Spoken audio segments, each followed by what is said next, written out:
How to make a photo with a vintage look. Just take the cup of coffee for example.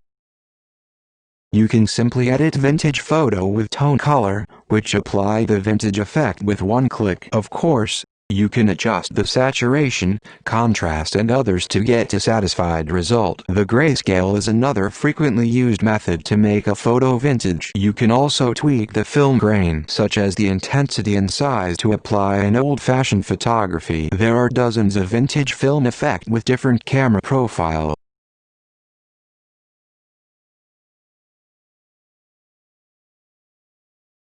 Then choose the saturation, contrast mode to find a satisfied photo.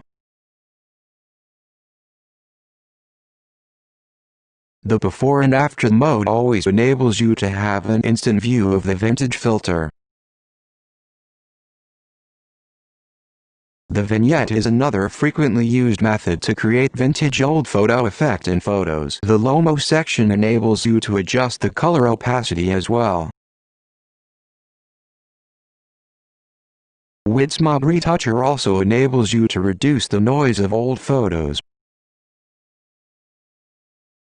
Go to the Adjust section. You can manually adjust the saturation, contrast, temperature, tint and more others. Can you have a vintage photo editing for portrait images? Go to the Portrait section to smooth the skin or whiten the skin within one click. Then you can zoom in to view the effect easily.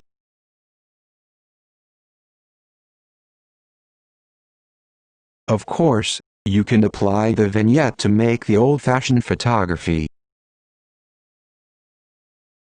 After that, you can apply a vintage filter from the analog film presets. It will combine a series of vintage filter with film grain.